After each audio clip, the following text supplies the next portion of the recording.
Digital marketing నేర్చుకుని AI tools వాడుతూ డబ్బులు సంపాదించాలనుకుంటున్నారా? ఈ నెంబర్కి కాల్ చేయండి. Welcome to Suman TV. నేను మీ యాంకర్ నాగ్. సో ఈరోజు మనతో పాటు విజయ పెదనా గారు, psychologist and life coach, Rajitha Mynampally గారు అండ్ ఎడ్యుకేషనలిస్ట్ సుబ్బారావు గారు ఉన్నారు. దాంతోపాటు మా యాంకర్స్ కూడా ఉన్నారు. సో రీసెంట్గా మనం జరిగినటువంటి ఇన్సిడెంట్కి సంబంధించి న్యూస్ చూస్తూనే ఉన్నాము. సీరియల్కి సంబంధించినటువంటి యాక్టర్స్ చనిపోవటం అనేది ఇవాళ ప్రతి ఇళ్లలో దీనికి సంబంధించినటువంటి టాపిక్ మాట్లాడుకుంటూ ఉన్నారు. ఇందులో అంటే అటు ఫ్యామిలీ పరంగా చూసుకుంటే ఏ విధంగా దెబ్బతినింది, దానితో పాటు అటు పిల్లల పాయింట్ ఆఫ్ వ్యూ నుంచి చూసినప్పుడు వాళ్ళ మనస్తత్వాలు ఏ విధంగా దెబ్బతింటాయి, ఇలాంటి ఇన్సిడెంట్స్ ఇళ్లలో జరిగినప్పుడు, ఇటువంటి ఎక్కువగా జరుగుతున్నప్పుడు ఎలాంటి కేర్ తీసుకోవాల్సినటువంటి అవసరం ఉంది అనేది ఈ రోజు మనం వాళ్ళ మాటలోనే తెలుసుకుందాం. నమస్తే రజిత గారు. నమస్తే ఉషా. చందు అండ్ పవిత్ర ఈ పేర్లు గత 2-3 రోజులుగా మనం సోషల్ మీడియాలో చూస్తూ ఉన్నాము. వైరల్గా మారిందని చెప్పుకోవచ్చు. వాళ్ళ మరణాల విషయం పక్కన పెడితే ఎస్పెషల్లీ ఇల్లీగల్ అఫేర్ ఏదైతే నడుస్తుందో దాని కారణంగా ఆవిడ చనిపోయిన తర్వాత 1 డే ఐ థింక్ ఆవిడ మరణాన్ని డైజెస్ట్ చేసుకోలేక ఆయన చనిపోయాడు, ఆత్మహత్య చేసుకున్నారని మనం చాలా వీడియోస్ చేస్తున్నాము. చందు మరణాన్ని ఏ విధంగా మనం చూడొచ్చు? అసలు ఎంత ఇల్లీగల్ అఫైర్స్ అనేది ఎంత కామనే మనం ఎంత అనుకున్నా పెట్టుకోవడం సహజము అనే దాన్ని తీసుకెళ్తున్న తరుణంలో, అంటే ఇప్పుడు బహిర్గతంగా కూడా దాన్ని ఓపెన్గా యాక్సెప్టెన్స్ లెవెల్స్ పెంచుతున్నారు. ఎందుకంటే సుప్రీంకోర్టు అది ఇది అని పెంచడం వల్ల అంటే భయం లేకుండా ఒక ప్రవర్తన అయితే సాగుతోంది. ఇంతకు ముందు కూడా ఉండేవి ఇలాంటి ఇల్లీగల్ అఫైర్స్ అనేవి తీసుకుంటే మనము అలా ఎప్పుడైతే కొంచెం చేసినా లోపల బెదిరించే వాళ్ళు, ఆడవాళ్ళు కూడా అంత చదువుకుని ఉండేవాళ్ళు కాదు కాబట్టి అణిగిమణిగి ఉండటం జరిగింది. బెదిరించడం అయితే బెదిరించడం హీరోయిక్ అంటే ఏంటంటే బేసికల్గా ఇక్కడ చందుది మనం పర్టికులర్ కేస్ స్టడీ తీసుకున్నట్టయితే మరీ ప్రాణాంతకంగా వెళ్ళారు అని అంటే దాన్ని ప్రేమ, ఎంత సోల్మేట్స్ అనే ఒక ఎలివేషన్ కూడా కొంతమంది దగ్గర రావటం జరుగుతుంది.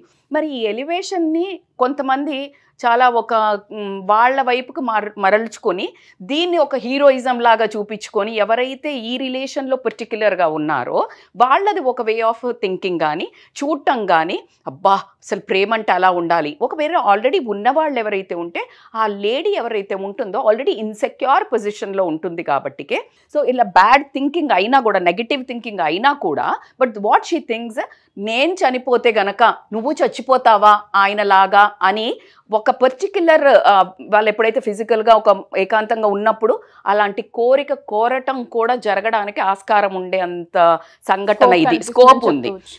యాక్చువల్గా ఇల్లీగల్ అఫైర్ అన్నది రాంగా రైటా అని మన జడ్జిమెంట్కి అసలు సంబంధమే లేదు ఉషా ఇక్కడ. ఎందుకు అంటే అది టోటల్లీ సనాతన కాలం నుంచి వస్తుంది. అది అది అది మనం మాట్లాడుకుంటూ పోతే అది వేరే స్టోరీ.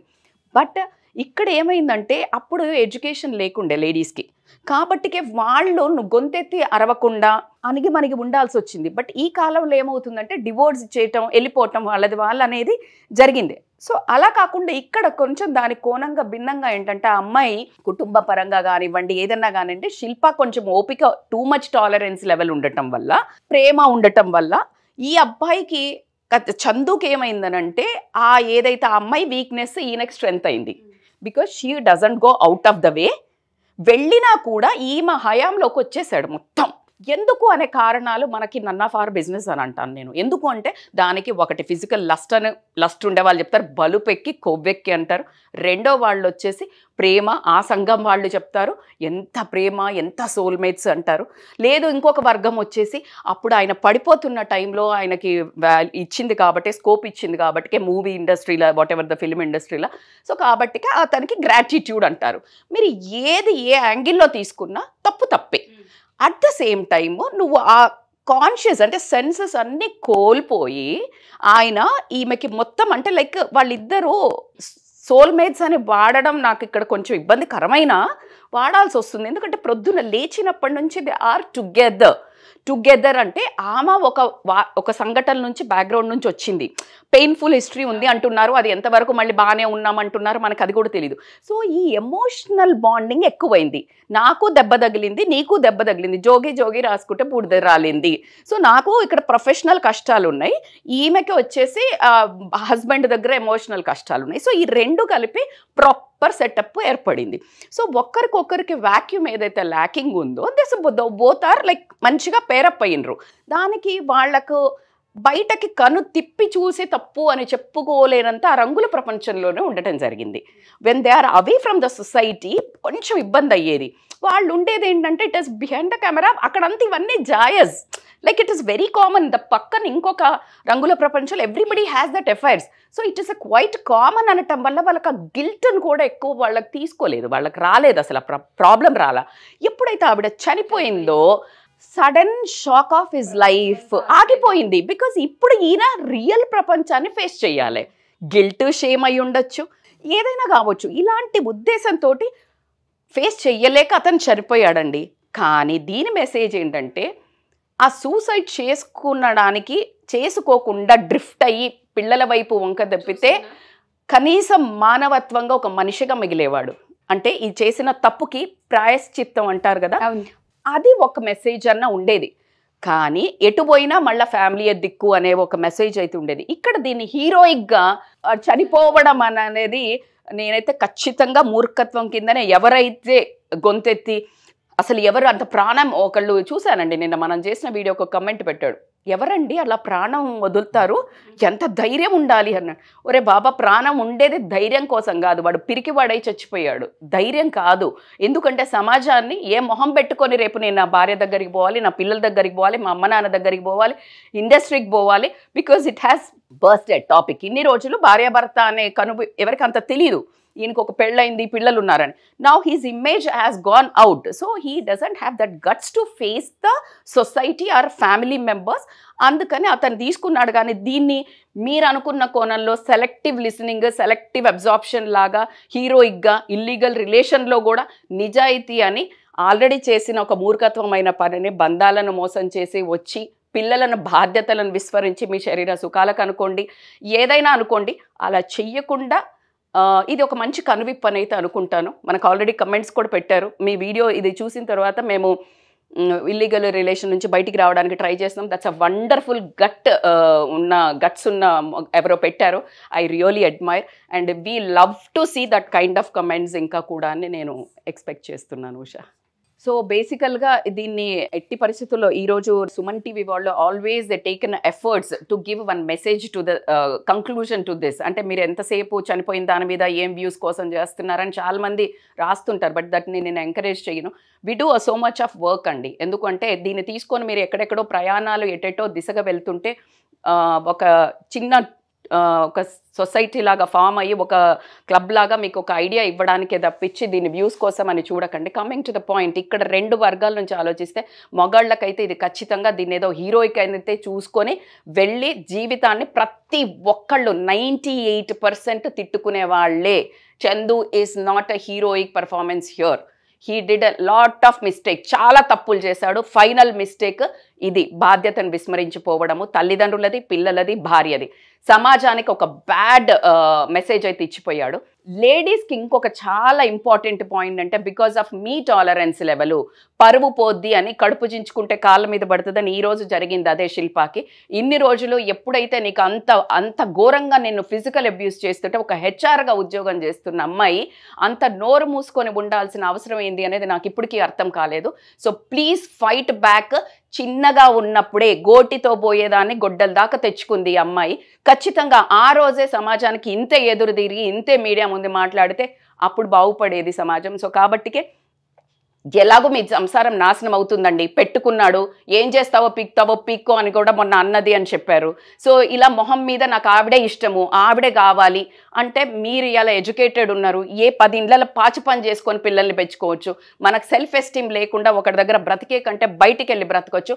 లేదు అన్న విషయంలో గల్ల పట్టుకొని అడిగే ధైర్యం అమ్మాయిలకి ఇంకా రాలేదు అంటే 2024 it's shame on us.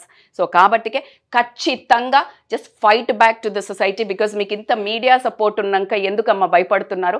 Two much tolerance is always too dangerous అని మరొకసారి ప్రూవ్ అయింది. సో అమ్మాయిలు ఫైట్ బ్యాక్, అబ్బాయిలు బీ కేర్ఫుల్. మనం చూస్తూ ఉన్నాం సార్ 3-4 డేస్ నుంచి చందు ఇన్సిడెంట్, ఎస్పెషల్లీ తల్లిదండ్రుల ప్రభావం పిల్లల మీద చాలా ఎక్కువగా ఉంటుంది అని చెప్తూ ఉంటారు. కాబట్టి అసలు ఇలాంటి ఇన్సిడెంట్స్ ఫ్యామిలీలో జరిగినప్పుడు సైకలాజికల్గా పిల్లల మీద దీని ఎఫెక్ట్ ఏ విధంగా ఉంటుందంట? ఇది చాలా అత్యంత దారుణమైనటువంటి సంఘటన అండి.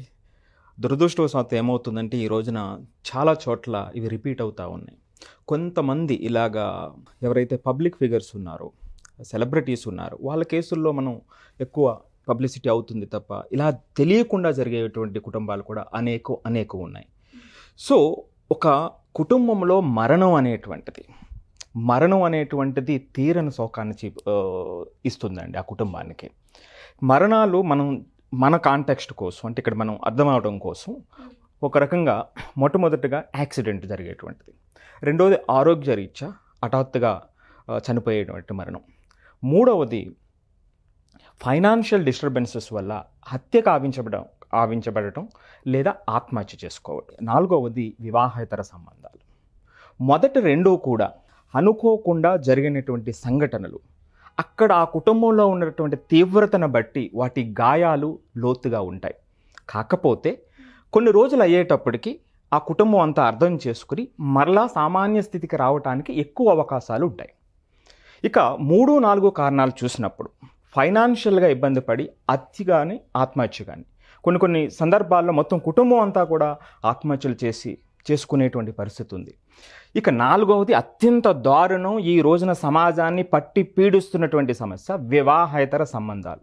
మేడం చెప్పినట్టుగా హీరోయిక్గా ఇదేమీ పర్వాలేదు అనేటువంటి ఆ గ్రూప్ కొంత ఉండి దాన్ని ప్రమోట్ చేయటం, అంటే అలాంటి సంబంధాల్లో ఉన్నటువంటి వ్యక్తులు ఇది నాదేం తప్పు కాదు అనేటువంటి అథారిటేటివ్ ధోరణిలో వెళ్ళిపోవటం, ఇంట్లో ఉన్నట్టు వాళ్ళని పట్టించుకోకపోవటం, వాళ్ళ భావాలు వాళ్ళకి కనీసం స్పృహకు కూడా రాకపోవటం, ఆ పిల్లలు వాళ్ళ ముందు కనిపించకపోవటం, ఇవి ఈ వివాహేతర సంబంధాలకి అసలు సమాజాన్ని పట్టి పీడిస్తుందండి. ఈ రోజున ఎవరైతే ఒక వ్యక్తి అలాంటి సంబంధాలు లేకుండా ఉంటే ఈరోజు రాముడు అనేటువంటి పరిస్థితి, అలాంటి దారుణమైనటువంటి స్థితికి మనం ఈ రోజున ఉన్నాం. ఇక ఈ 4వ సందర్భం 3వ సందర్భంలో మరణం సంభవించినప్పుడు అత్యంత దారుణమైనటువంటి స్థితి ఆ పిల్లలకి, ఆ కుటుంబానికి కలుగుతుందండి. అక్కడ వచ్చేటువంటి ఒత్తిడి, ఆందోళన, ఆ పిల్లల్లో నిరాశ, నిస్పృహ, ఆందోళన, అంతేకాకుండా పోస్ట్ ట్రామాటిక్ స్ట్రెస్ డిజార్డర్స్ అంటారండి. So PSSD. సో దీనివల్ల ఏమవుతుందంటే, ఎందుకు అంత ప్రభావం చూపుతాయంటే, ఒక వ్యక్తి చనిపోయినప్పుడు ఓకే పాపం ఒక సానుభూతి దొరుకుతుంది మనకి. మన సాంప్రదాయం ప్రకారం కూడా 14 రోజులు వాళ్ళు ఏ పని లేకుండా ఇంటి దగ్గర ఉంటే మనకు కావలసిన వాళ్ళందరూ పిలుపు లేకుండా వచ్చేటువంటి సందర్భం అది. ఎందుకంటే ఆ కన్సర్న్, మీ తండ్రి పోయాడు లేకపోతే తల్లి చనిపోయింది, కుటుంబ సభ్యులు చనిపోయినప్పుడు లేదు మేమంతా మా సమాజం అంతా నీ వెనక ఉన్నాము అనేటువంటి సాంప్రదాయాల నుంచి మనం ఉన్నాం. సో కానీ ఈ సందర్భంలో ఏమవుతుందంటే అందరూ ఆ తప్పుని మళ్ళా పిల్లల మీద రుద్దేటువంటి అవకాశం వస్తుంది. వాళ్ళు పెరిగేటువంటి క్రమంలో అరే వీడు తెలిసో తెలియక చిన్నపిల్లలు తప్పు చేసినటువంటి సందర్భంలో అరే వీళ్ళ నాన్న ఇలా, వీళ్ళమ్మ ఇట్లా అనేటువంటిది క్యారీ అయ్యి ఆ మనసు మీద చిదిమేస్తుందండి. గాయం ప్రతిసారి తగులుతూనే ఉంటుంది. ఆ తగిలేటువంటి సందర్భంలో ఆ పిల్లలు ఏ దారి అయినా చూస్ చేసుకునేటువంటి అవకాశం ఉంటుందండి. కొంతమంది, అతి తక్కువ మంది లేదు దీన్ని ఛాలెంజింగ్గా తీసుకుని నేను ముందుకెళ్ళాలి, వీటిని నా వైపు తగలకుండా ముందుకెళ్ళాలనుకునేటువంటిది చాలా తక్కువ పర్సంటేజ్ అయితే, అతి ఎక్కువ పర్సంటేజు వేరే వ్యాపకాలలో మునిగిపోయి వాళ్ళ జీవితాన్ని కూడా ముంచేసుకునేటువంటి అవకాశం ఉంటుంది తెలియనటువంటి తనంతో. సో కాబట్టి అతి ముఖ్యంగా అందరూ కూడా గమనించాల్సినటువంటిది వివాహేతర సంబంధం అలాంటిది ఏదైనా ఉన్నట్లయితే కళ్ళు తెరవండి. ఇప్పటికైనా ఒక్కసారి పిల్లల్ని చూడండి. ఇప్పుడు నాగరాజు గారు చెప్పేటట్టుగా పాజ్ చేయండి మీ జీవితాన్ని. ఒక్కసారి ఆ స్టెప్ తీసుకుంటే ఏం జరగబోతుందో ఫ్యూచర్ని ఒకసారి చూడండి, అప్పుడు మీ స్టెప్ను వేయండి. సో కాబట్టి అంతేకాకుండానండి, ఈ వ్యక్తులు మరణించినప్పుడు ఫైనాన్షియల్గా ఆ ఫ్యామిలీ అత్యంత దారుణమైనటువంటి పరిస్థితులకు పడిపోతుంది. ఎప్పుడైతే ఫైనాన్షియల్గా పడిపోయిందో ఆ సందర్భంగా వాళ్ళందరికీ కూడా ఆ సెల్ఫ్ ఎస్టీమ్ అనేటువంటిది చాలా లో అయిపోతుంది. వాళ్ళ జీవితం లిమిటెడ్ ఆపర్చునిటీస్కి వెళ్ళిపోతుంది. సో ఇలాంటి సందర్భంలో కొన్ని సందర్భాల్లో పెద్దవాళ్ళ నుంచి, అంటే గ్రాండ్ పేరెంట్స్ నుంచి, వేరే కుటుంబం నుంచి, సభ్యుల నుంచి ఒక సపోర్ట్ దొరికితే ఓకే. కానీ ఈ రోజున న్యూక్లియర్ ఫ్యామిలీస్లో అది కూడా దొరకనటువంటి సందర్భాలే ఎక్కువ ఉన్నాయండి. సో కాబట్టి ప్రతి ఒక్కరూ కూడా ఇది ఎవరు చందు పవిత్ర వీళ్ళు ఆ శిల్ప వ్యవహారం అని కాదండి. సో ఇది జరిగింది. సో ఇలాంటి సంఘటనల నుంచి మనం నేర్చుకొని అక్కడ ఉన్నటువంటిది ప్రేరణ.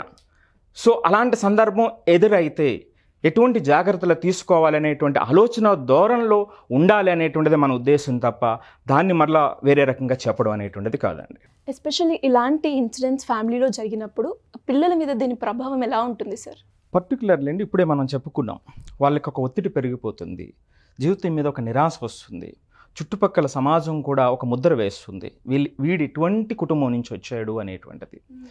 ఈ ఒత్తిడి ఏం చేస్తుందంటే అకాడమిక్ పెర్ఫార్మెన్స్ని కంప్లీట్గా డిక్లైన్ చేస్తుంది. ఎందుకు చేస్తుంది? అసలు మనం దృష్టి పెట్టాలి కదండి. సో ఆ ఫోకస్ లేకపోతే ఏమవుతుందంటే అసలు మనం ఫోకస్ లేనప్పుడు ఏం చెప్పినా ఏం చదివినా ఎక్కనటువంటి పరిస్థితి. సో మనం ఎంత చెప్పినా సరే, ఎంత జాగ్రత్తలు చెప్పినా సరే, ఈ ఆలోచనలు పాపం ఆ పశు హృదయాలలో తిరుగుతూనే ఉంటాయండి చిన్నపిల్లలైనప్పటికీ కూడా. సో కాబట్టి అకాడమిక్ యాక్టివిటీ అనేటువంటిది తగ్గిపోతుంది, అది డిక్లైన్ అవుతుంది. ఎప్పుడైతే తగ్గిపోయి డిక్లైన్ అయ్యిందో అప్పుడు సమాజం నుంచి, అంటే అతను ఉన్నటువంటి ఆ క్లాస్ నుంచి లేదా స్కూల్ నుంచి అతను సెకండరీ స్టూడెంట్ స్థాయికి వచ్చేస్తాడు. అంటే ఇతను చదువు కూడా చదవట్లేదు, ఆ విద్యార్థి చదువు కూడా చదవట్లేదు అనేటువంటి, అంటే ఆ ఎప్రిషియేషన్ లేకుండా పోతుంది. సో ఎప్పుడైతే ఎప్రిషియేషన్ లేదో ఆటోమేటిక్గా అది అపసవ్య దిశలో వాళ్ళ ప్రయాణం కొనసాగుతూ ఉంటుంది. సో ఎప్పుడైతే అపసవ్య దిశలో కొనసాగిందో వీళ్ళు ఏం చేస్తారంటే మిగిలిన వాళ్ళతో కలవటం కూడా తగ్గిపోతూ ఉంటారు, ఐసోలేట్ అయిపోతారు. సో ఈ ఐసోలేట్ అయిన సందర్భంలో కొన్ని కేసెస్లో కొంతమంది పిల్లలు ఎక్స్ట్రీమ్ కేసెస్ కూడా వెళ్ళిపోయేటువంటి ఛాన్సెస్ ఉంటాయి. సో డ్రగ్ అబ్యూజెస్ ఉంటాయి. సో డ్రగ్స్ తీసుకోవడం కానివ్వండి, లేదా వేరే యాక్టివిటీస్లో ఇన్వాల్వ్ అయిపోవడం కానివ్వండి, ఏదో రకంగా నేను వెళ్ళాలి అనేటువంటిది, వేరే వాళ్ళతో సంబంధం ఉండదు, షేర్ చేసుకునేటువంటిది తగ్గిపోతుంది. సో కాబట్టి ఇది చాలా చాలా జాగ్రత్తగా చూడవలసినటువంటి అంశం అండి. ఆ సపోర్టింగ్ వ్యవస్థని ఇవ్వగలగాలి వాళ్ళకి ఇలాంటి సందర్భాలలో. విజయపెద్దన గారు, అంటే ఓవరాల్ ఇన్సిడెంట్ చూసిన తర్వాత అటు రజిత గారు మాట్లాడిన విధానం కానివ్వండి, లేదంటే ఇటు సుబ్బారావు గారు మాట్లాడిన విధానం కానివ్వండి, ఈ రెండు అనాలిసిస్ చేసి చూసిన తర్వాత మీకేం అనిపించింది? అంటే ఇటువంటి ఇన్సిడెంట్స్ వీటికి అసలు కన్క్లూషన్ ఏంటి, అంటే ఎలా తీసుకోవాలి? అండ్ దాంతోపాటు సోషల్ పాయింట్ ఆఫ్ వ్యూ నుంచి చూసేటప్పుడు ఎలాంటి పరిణామాలకి దారితీసేటువంటి విషయాలు ఇవి, దాన్ని ఎక్కడ కన్క్లూడ్ చేయాలి అసలు? ఇలాంటి విషయాలు మనం చూస్తే అండి, ఇప్పుడే మొదలైంది కాదు, తర్వాత ఆగిపోయేది కాదు, ముందు లేనిది కాదు. సో కాబట్టి ఇవేంటంటే నడుస్తూనే ఉంటాయి. కాకపోతే నడిపించే వాళ్ళు ఏమనుకుంటారంటే ఇది మా ఇష్టం, మాకు సంబంధించిన నిర్ణయం, ఎవరికి దీంతో పని లేదు అని. మనం యాజ్ ఏ పర్సన్ జడ్జ్ చేయాలంటే కూడా ఎవరి ఇష్టం ప్రకారం వాళ్ళు వెళ్తారు, వాళ్ళ పరిస్థితులు ఏంటి అనేది మాట్లాడతాం. కాకపోతే ప్రతి దానికి అండి సమాజం అనేది ఒకటి. మనిషి సోషల్ యానిమల్, సంఘజీవి. ఒక్కడే బ్రతికి ఆ ఇంట్లో 4 గోడల మధ్య నువ్వు ఉన్నప్పుడు నువ్వేం చేసినా నీకు చెల్లుతుంది. బట్ నువ్వు చేసే పని సమాజం మీద కూడా ఒక ప్రభావం చూపుతుంది అనుకున్నప్పుడు మనం ఎలా మనిషి సంఘజీవిగా ఎలా బ్రతకాలి అనటానికి మనమే కొన్ని రూల్స్ పెట్టుకున్నాం. ట్రాఫిక్ రూల్స్ పెట్టుకున్నట్టు ఇప్పుడు రెడ్ లైట్, గ్రీన్ లైట్ పెట్టి ఆరెంజ్ లైట్ పెట్టింది ఎందుకు? మనకి అడ్డదిడ్డంగా 4 రోడ్ల కూడల్లో ఎలా పడితే వాళ్ళు అలా వచ్చేసి యాక్సిడెంట్లు జరగకుండా, ప్రాణ నష్టం జరగకుండా ఉండటం కోసం, మన బాగు కోసం, మన సేఫ్టీ కోసం మనం ట్రాఫిక్ రూల్స్ అనేది పెట్టుకున్నాం. అలాగే వివాహానికి వచ్చేసరికి నలుగురిని పిలిచి వేద మంత్రాల సాక్షిగా పబ్లిసిటీ ఏం చేస్తున్నాం మనం? ఈ అమ్మాయితో నేను కలకాలం ఉంటాను, ఈ అబ్బాయితో నేను జీవితాంతం ఉంటాను, పలానా కొన్ని విషయాలకు లోబడి, అంటే చక్కగా బాధ్యతగా అన్ని విషయాలలో ఇద్దరం కలిసిమెలిసి ప్రయాణిస్తాము, కష్టంలో సుఖంలో అని ఒక ప్రమాణంలాగా తీసుకుని మనం ప్రయాణాన్ని, వివాహ బంధాన్ని కొనసాగిస్తున్నాం. అయితే ఇక్కడ ఏమవుతుంది? నైతికంగా, మోరల్గా నువ్వు చేసే పని తప్పా రైటా అనే క్వశ్చన్ వస్తుంది. అంటే ఎవరికి నచ్చినట్టు వాళ్ళు ఉండొచ్చు, ఇక్కడ అనిపించింది చేస్తాను, ఇక్కడ అనిపించింది చేస్తాను అంటే కుదరదు. నైతికత అంటే మనం చేసే పని పక్కన వాళ్ళ మీద ఎలాంటి ప్రభావం, పక్కన వాళ్ళు కూడా తీసేద్దాం మనం. ఎందుకంటే ఇవాళ ఎవరు పక్కన వాళ్ళ గురించి పట్టించుకునే స్థితిలో లేరు. మన పిల్లల మీదే మనం సమాజానికి ఏం మెసేజ్ ఇస్తున్నాం అన్నది తీసేయండి. ఇంట్లో పిల్లలకి ఏం మెసేజ్ ఇస్తున్నాం? ఎక్కడో దాకా వద్దు, ఇంట్లోనే. సో ఇప్పుడు ఇలా జరుగుతున్నప్పుడు ఇప్పుడు ఇదే వ్యక్తి ఒక అతను వివాహేతర సంబంధం ఉన్నప్పుడు, సరే ఈ కేసు గురించి మాట్లాడుతున్నప్పుడు ఈ భార్య స్థానంలో ఉన్నవిడ కూడా ఇలాంటి స్టెప్స్ తీసుకుని ఉంటే ఎలా చూసేది సమాజం? నీకేమనిపించేది? అసలు అంటే వెరీ వ్యాలిడ్ పాయింట్ అండి. అంటే చాలామందికి భర్త ఇలా చేస్తున్నాడు అనుకున్నప్పుడు భార్య తిరిగి నువ్వు చేసేది నేను చేస్తే ఎలా ఉంటుందని చెప్పేసి క్వశ్చన్ చేస్తే, సో మీరు చెప్పింది కరెక్టే నాగరాజు గారు. ఎవరికి వాళ్ళు అది పర్సనల్గా దాన్ని వాళ్ళ జీవితంలోకి అన్వయించుకుని చూసుకోగలగాలి. అంటే ఎవరైతే ఇప్పుడు ఒక అతను వివాహేతర సంబంధానికి అట్రాక్ట్ అవుతూ ఆ ఊబిలో పడిపోతున్నాను, ఇంకా ఏం డెసిషన్ అనేది తీసుకునే ముందల ఒక్క నిమిషం ఆగి, ఇదే పని నా భార్య చేస్తే నేను ఎలా ఫీల్ అవుతాను, నా పిల్లల దృష్టిలో నేనేమవుతాను, నేను పక్కన వాళ్ళకి సొసైటీలో నా గుర్తింపు ఎలా ఉండబోతుంది అనేది గనక ఆలోచించినప్పుడు ఎంతో కొంత ఇలాంటి విషయాలు తగ్గే అవకాశం ఉంది. సో ఇంకొకటి, మనం ఓవరాల్గా చూసుకుంటే గనక ఇందాక సుబ్బారావు గారు చెప్పారు పిల్లల మీద ఎట్లాంటి ఎఫెక్ట్ అనేది ఇప్పుడు అందరిలోకి ఎవరు ఎలా ఉన్నారు పక్కన పెడితే ఈ ప్రస్తుతం మనం మాట్లాడే కేస్ స్టడీ విషయంలో చూసుకుంటే అందరికంటే ఎక్కువ వల్నరబుల్ పొజిషన్లో ఉంది, దయనీయ స్థితిలో ఉంది పిల్లలని చెప్పుకోవచ్చు. అవును, స్కూల్లో సొసైటీ నుంచి పెరిగేటప్పుడు బుల్లింగ్ కానీ, వీళ్ళ నాన్న అట్లాంటాడని కానీ, వీళ్ళమ్మ అదేంటి నిలబడలేకపోయిందని కానీ, సెల్ఫ్ ఎస్టీమ్ అని చెప్పారు రజిత గారు.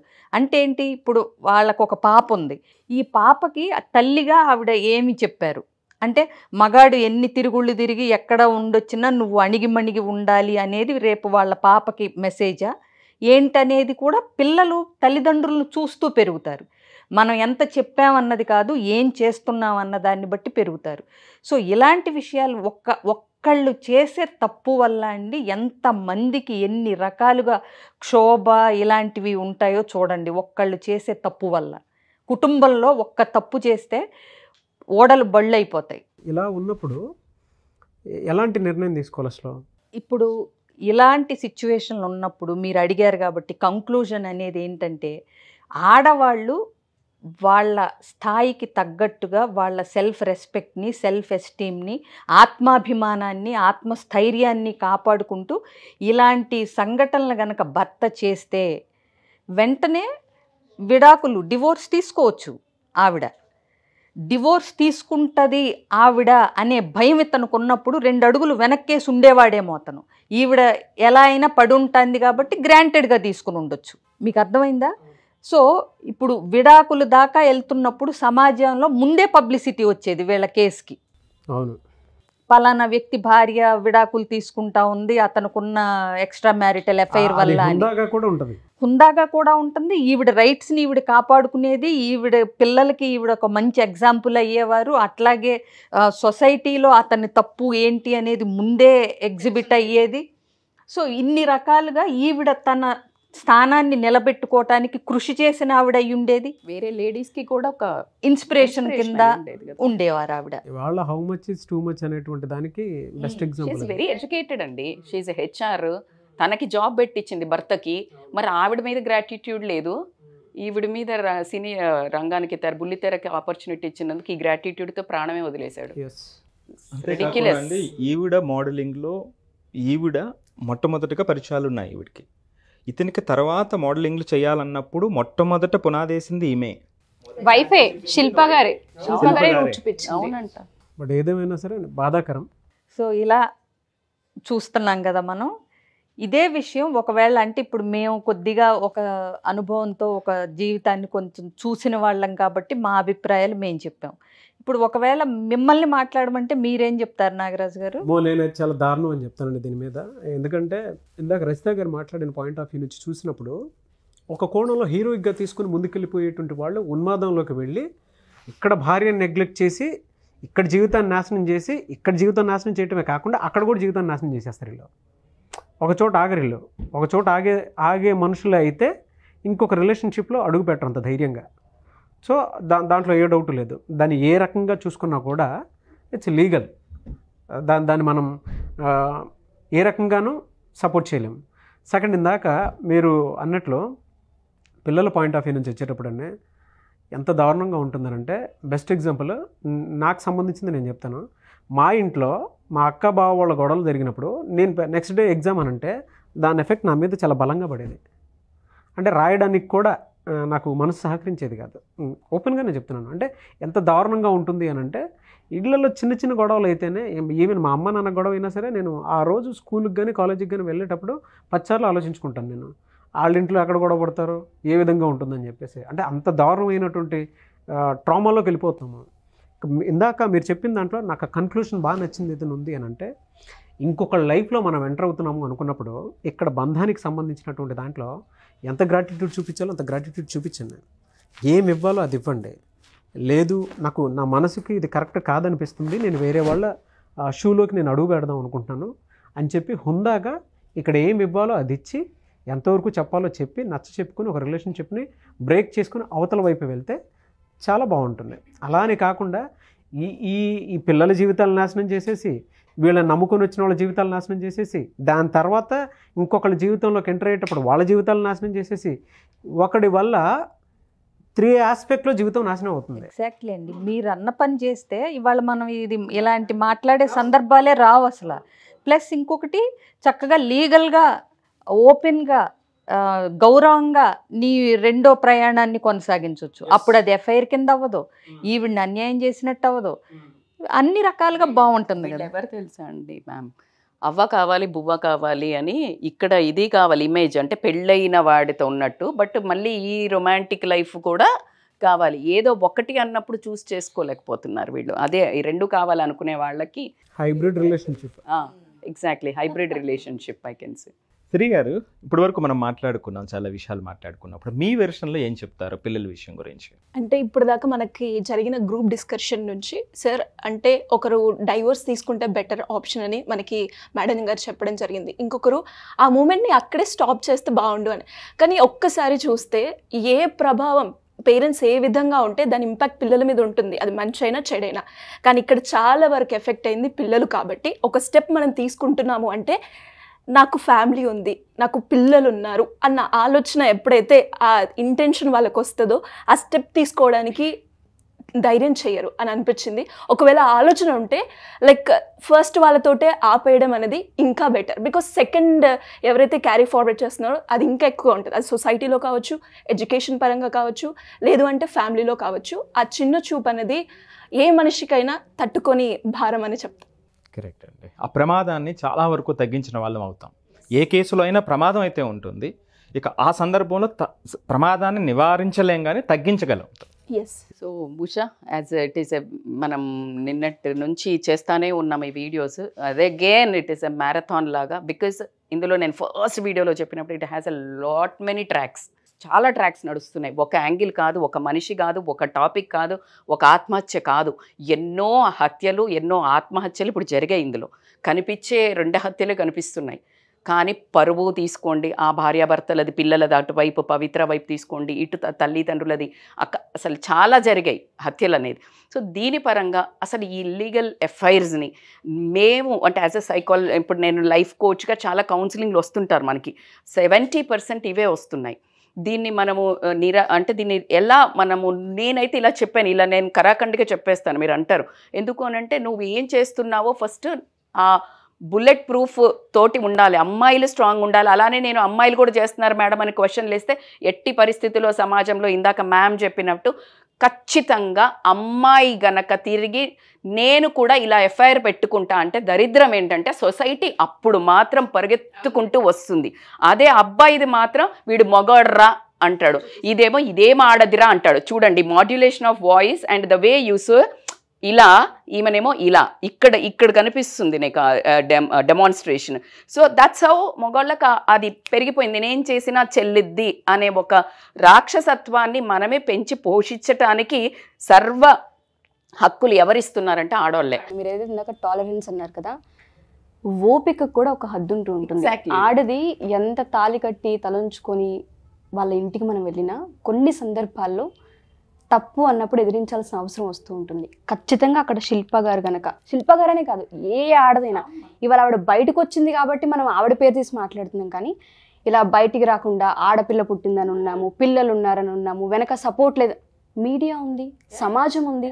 వాళ్ళు అదే రోజు బయటకు వచ్చి వాళ్ళొక చిన్న వీడియో బయటికి పంపించినా సమాజం మొత్తం నిలబడింది వాళ్ళ కాదు కోసం. మా వెళ్ళిందంట తను మహిళా మండలికి వెళ్తే చాలా క్లియర్ గా చెప్పారు. ఆ రోజు ఆవిడ డివోర్స్ తీసుకొని ఉన్నా చాలా బాగుండేది. Exactly. ఆమె హుందాతనం కాపాడుకునేది. వీడు ఏట్లోకి పోయినా ఎక్కడ పోయినా ఆ పిల్లలకి ఇంత ఎఫెక్ట్ పడేది కాదు కదా, మేము వదిలేసి వచ్చాము అనే ఒక గౌరవం కూడా నిలబడేది.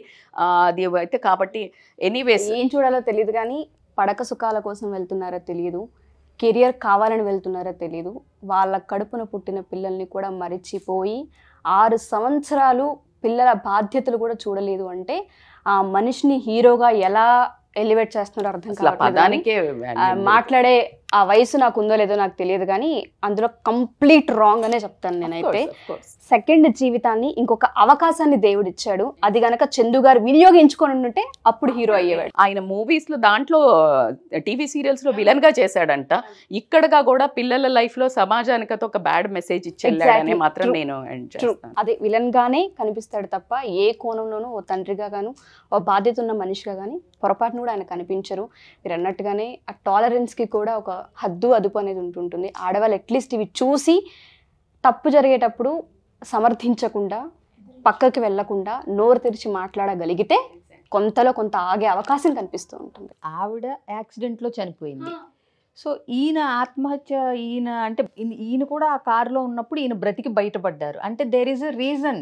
మీకు ఈ విషయం తెలుసో లేదో నాకు తెలియదు కానీ మేబీ నేను నాగరాజ్ గారితో కూడా డిస్కస్ చేశాను.